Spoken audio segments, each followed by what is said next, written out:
사이다 무비튼. 내 이름은 현명한 28살의 주부이면서 스마트폰 앱 개발 관련 일을 하고 있고 남편 진국남과 같이 살고 있다. 남편은 평범한 회사원에 나보다 근무 시간이 짧다. 남편은 그런 점을 고려해서 집안일을 스스로 알아서 분담하는 자상한 사람이다. 원래부터 온화한 성격이라 항상 나를 위해줬고 지금까지 부부싸움을 해본 적이 없다. 나한테만 그런 게 아니라 부모님한테도 잘하는 사람인데 너무 잘하다 보니 문제도 있었고 그게 나의 고민이었다. 남편이 효자인 걸 잘 아는 시부모님은 그 점을 이용해서 무리한 요구를 하며 나를 곤란하게 했다. 남편이 아니라 나한테 말하는 이유는 내가 남편보다 수입이 많기 때문이다. 시부모님은 갖고 싶은 게 있거나 돈이 필요할 때면 나한테 연락했고 남편 모르게 돈을 달라고 요구했다. 어느 날 평소처럼 퇴근하고 곧바로 집으로 왔는데 시부모님 차가 주차장에 있었다. 시부모님이 집에 오는 일은 거의 없는 데다 연락도 못 받은 터라 불길하고 급 우울 모드가 되어 안으로 들어갔다. 거실에 들어서자 남편이 웃으면서 왔어? 하며 반겼다. 시부모님은 소파에 앉아 있었고 명안이 오니? 라며 역시 웃으며 나를 반겼다. 저녁을 먹고 나자 남편이 욕조에 물 받아 놓을게. 당신은 쉬고 있어. 라면서 거실에서 욕실로 갔다.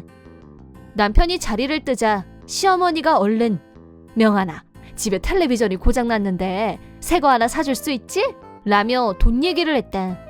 그러면 그렇지 하면서 얼마나 필요하신데요?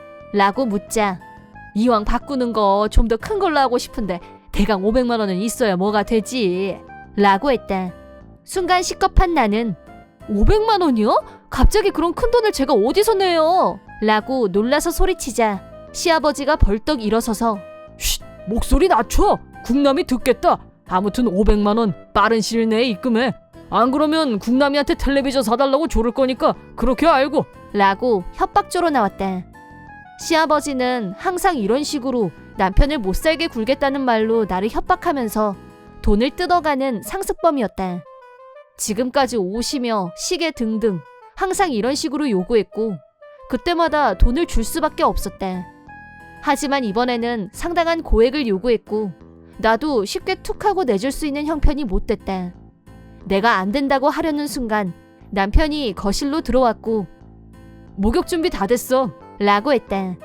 그러자 시아버지가 그럼 우리는 이만 슬슬 가야겠다 라고 하더니 나가면서 내 눈을 보며 명안아, 그럼 잘 부탁한다 라고 작은 소리지만 강하게 강조한 후 돌아갔다. 남편한테 말할까 하다가 가족이라면 끔찍하게 위하는 남편이 속상해할까봐 그럴 수도 없었다. 그렇다고 해도 500만 원은 너무 큰 돈이었고 한숨만 나왔다. 이러지도 저러지도 못하고 일주일이 지나갔는데 퇴근하면서 핸드폰을 보니 시어머니한테서 부재중 전화가 무시할 수도 없고 해서 전화를 걸었다. 시어머니는 중요한 얘기가 있으니 돌아오는 주말에 나 혼자 시댁으로 오라고 했다. 무슨 얘기를 하려는지 뻔히 알았고 눈꽃만큼도 가고 싶지 않았지만 차라리 이참에 고가의 텔레비전은 사드릴 수 없다고 딱 잘라 거절하기로 결심했다. 다음 주말 남편한테는 일이 있다고 거짓말로 둘러대고 혼자서 시댁에 갔다. 시부모님은 불쾌한 표정으로 나를 맞이했다.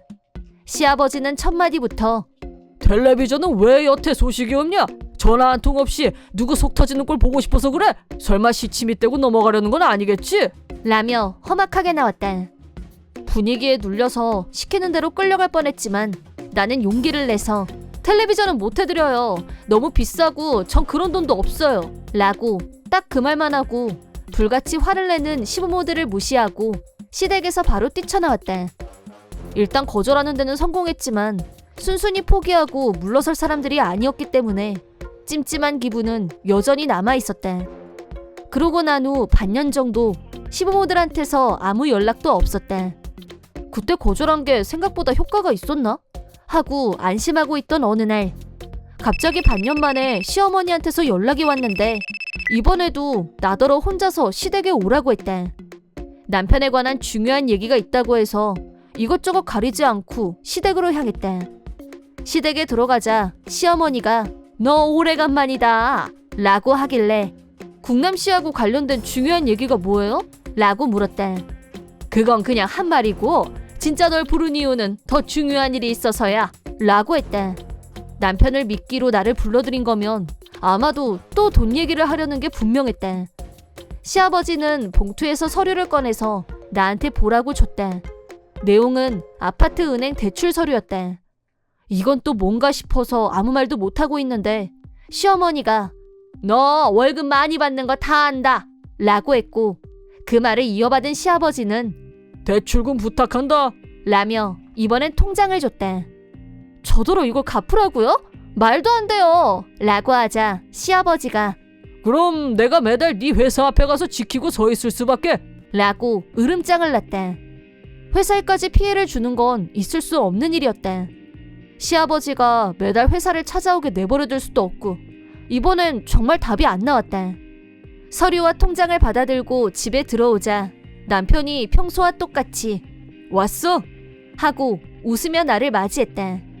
남편 얼굴을 본 순간 나도 모르게 주르륵 눈물이 흘러내렸다. 당황한 남편은 무슨 일이 있었냐며 걱정스럽게 물었다. 더 이상은 혼자서 끙끙 앓는다고 해결되지 않는다는 생각에 남편에게 다 털어놓았다. 자초지종을 다 듣고 난 남편 얼굴에서 웃음기가 가셨고 어깨가 부들부들 떨릴 정도로 분노했다. 그러더니 대출은 갚을 필요 없어. 우리 부모님한테 괴롭힘 당하게 해서 미안해 라고 했다. 안 갚으면 회사에 쫓아오신다잖아 라고 하자 그건 나한테 맡겨. 너무 걱정 마. 부모님하고 손절하자 라고 홀가분하게 말하는 남편. 너무 뜻밖의 말을 듣고 나니 다리에 힘이 풀리는 기분이 들었지만 남편한테 무슨 생각이 있는 게 틀림없어 보였다. 시부모들 일은 남편에게 맡기기로 했다.